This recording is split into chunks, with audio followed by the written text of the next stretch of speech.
Halo teman-teman semuanya, perkenalkan kami dari kelompok 6 yang terdiri dari saya, Dinda Amalia, dengan kedua teman saya, Triani, dan Nimada Ayu Anastasia Putri.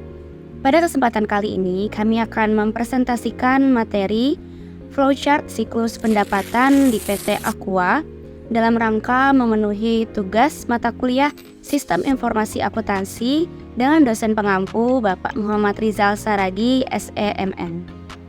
Pertama-tama, izinkan saya untuk mengenalkan secara singkat mengenai profil dari PT Aqua Golden Mississippi beserta sejarah dari tahun ke tahunnya. PT Aqua Golden Mississippi merupakan sebuah perusahaan industri yang bergerak di bidang produksi minuman. Minuman yang diproduksi ini berupa air minum dalam kemasan atau AMDK. Tirto Utomo menjadi sosok yang telah melatar belakangi berdirinya PT Aqua Golden Mississippi sejak tahun 1973. Sejarah pertama dimulai pada tahun 1973. PT Aqua Golden Mississippi pertama didirikan sebagai pionir perusahaan air minum mineral yang pertama kali di Indonesia, dan untuk pabriknya sendiri didirikan pertama kali itu di daerah Bekasi. Pada tahun 1974, Aqua meluncurkan produk pertamanya dengan kemasan botol kaca berukuran 950 ml. Selanjutnya pada tahun 1981, Aqua memutuskan untuk mengganti bahan bakunya dari sumur bor menjadi sumber mata air pegunungan yang mengalir sendiri atau disebut dengan self-flowing spring. Kemudian di tahun 1984, PT Aqua mendirikan pabrik keduanya di Pandaan, Jawa Timur sebagai bentuk upaya untuk mendekatkan diri kepada konsumen di daerah tersebut.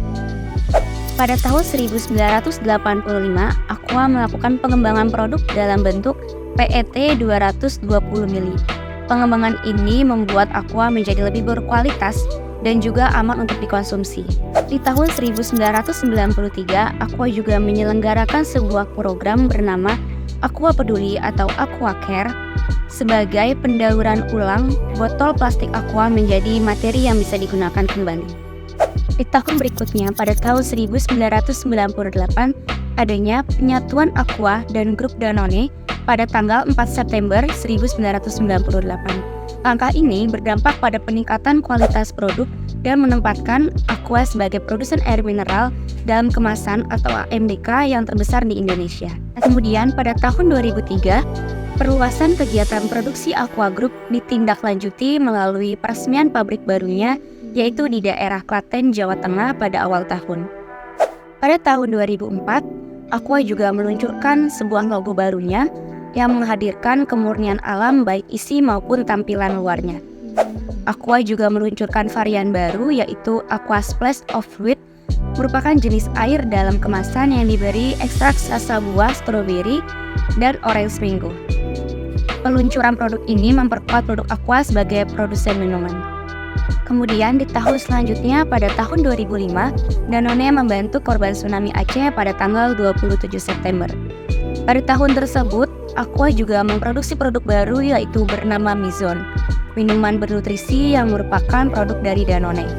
Pada variasi Mizone terdapat dua variasi rasa, yaitu orange lime dan juga passion fruit. Nah, teman-teman, berikut adalah sejarah singkat dari PT Aqua Golden Mississippi yang dapat saya sampaikan. Untuk materi selanjutnya dapat disampaikan oleh teman saya. Simak video selanjutnya ya. Terima kasih. Perkenalkan, nama saya Nimade Ayu Anastasia Putri. Saya di sini akan menjelaskan tentang struktur organisasi PT Aqua dan penghargaan apa saja yang telah didapatkan oleh PT Aqua. Pertama, saya akan menjelaskan tentang struktur organisasi yang ada di PT Aqua, yaitu pertama ada General Trade Department, yaitu departemen yang melaksanakan program kerja yang diberikan oleh Head of Distribution Center yang meliputi evaluasi rencana kerja dan realisasi penjualan sesuai target. Lalu ada pembinaan terhadap personal General Trade Distribusi dan penyusunan laporan rutin untuk mendukung kegiatan operasional. Lalu yang kedua ada Human Resource Department. Departemen ini memimpin, merencanakan, dan mengevaluasi seluruh kegiatan yang berhubungan dengan sumber daya manusia untuk mendukung kegiatan operasional distribution center. Lalu yang ketiga ada Logistic Support Department. Departemen yang mengelola seluruh kegiatan serta melakukan kontrol dan monitoring atas seluruh kegiatan terkait dengan transaksi administrasi gudang, administrasi distribusi, CDA, maintenance kendaraan untuk support pencapaian target DC. Lalu yang keempat ada Modern Distribution Channel Department, yaitu departemen yang mengordinasikan dan mengawasi operasional dan pengembangan agar seluruh pengiriman ke customer terlaksanakan dengan baik. Lalu yang kelima ada Warehouse Department, yaitu departemen yang mengawasi kegiatan loading dan unloading distribusi sehingga kegiatan operasional distribusi berjalan dengan baik. Lalu yang terakhir ada Customer Service Department, yaitu departemen yang mengordinasikan dan mengawasi kegiatan yang berkaitan dengan keluhan dan penanganan masalah pelanggan-pelanggan. Lalu penghargaan yang didapatkan oleh PT Aqua pada tahun 2020, yaitu PT Aqua mendapatkan penghargaan berupa anugerah paper emas untuk 2 pabrik Danone Aqua dan anugerah paper hijau untuk 8 pabrik Danone Aqua dari Kementerian Lingkungan Hidup dan Kehutanan Republik Indonesia. Lalu pada tahun 2021 dan 2022, perusahaan Aqua mendapatkan penghargaan berupa perusahaan terbaik untuk bekerja di Asia dan VMCG pertama di Indonesia bersertifikat B Corp sejak tahun 2018. Lalu 2023 ini PT Aqua mendapatkan penghargaan berupa predikat tertinggi dalam Indonesia Green dan Sustainable Companies Award 2023 yang diselenggarakan oleh SWA Media Group dengan tema Integrating Green dan ESG Principle into Business a Pathway for Sustainable Success. Segitu saja penjelasan dari saya. Terima kasih, dan materi selanjutnya akan dijelaskan oleh Triani. Halo, saya Triani. Di sini saya akan menjelaskan mengenai flowchart. Untuk flowchart sendiri, pengertiannya adalah diagram yang menampilkan langkah-langkah dan keputusan dalam melakukan sebuah proses dari suatu program. Langkah-langkah ini biasanya digambarkan dalam bentuk garis atau tanda panah. Nah, untuk fungsinya sendiri, pada umumnya itu memberikan gambaran umum jalannya sebuah program dari proses satu ke proses lainnya, sehingga alur bagan ini mudah dipahami oleh semua orang. Dan fungsi lain dari flowchart sendiri itu menyederhanakan alur bagan dari sebuah proses agar informasi yang ingin disampaikan itu mudah dipahami. Nah, untuk jenis flowchart sendiri itu ada 5. Yang pertama itu flowchart dokumen. Flowchart dokumen ini berfungsi untuk menelusuri alur form dari satu bagian ke bagian yang lainnya.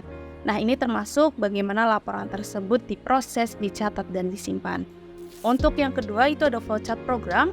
Flowchart ini menggambarkan cara rinci prosedur dari proses suatu program tersebut. Nah, untuk yang ketiga ada flowchart proses. Flowchart proses ini memberikan gambaran rekayasa industrial dengan cara merinci menganalisis langkah-langkah dalam suatu prosedur atau sistem. Yang keempat, ini ada flowchart system. Flowchart system adalah flowchart yang menampilkan tahapan atau proses kerja yang sedang berlangsung di dalam sistem secara menyeluruh. Flowchart system juga menguraikan urutan dari setiap prosedur yang ada di dalam sistem. Nah, untuk yang terakhir, ini flowchart skematik. Hampir mirip dengan flowchart system, namun untuk bedanya adalah dalam menggunakan simbol-simbol yang digunakan dalam pembuatan flowchart skematik ini. Nah, untuk selanjutnya saya akan memberikan contoh flowchart pada PT Aqua Danone Mississippi. Selanjutnya, di sini saya akan menjelaskan mengenai simbol-simbol yang digunakan dalam proses pembuatan flowchart. Simbol ini ada 12. Yang pertama itu flow. Simbol ini menggabungkan simbol yang satu dengan yang lain. Yang kedua ada on-page reference. Simbol ini menyambungkan proses lembar kerja yang sama. Lalu ada off-page reference, di mana simbol ini menyambungkan proses lembar kerja yang berbeda. Yang keempat, ada terminator menyatakan awal atau akhir suatu program. Lalu ada proses yang menyatakan suatu proses yang dilakukan oleh komputer. Yang keenam, ada decision menunjukkan kondisi tertentu yang akan menghasilkan dua kemungkinan jawaban antara iya atau tidak. Lalu ada input atau output yang menyatakan proses input atau output tergantung peralatan.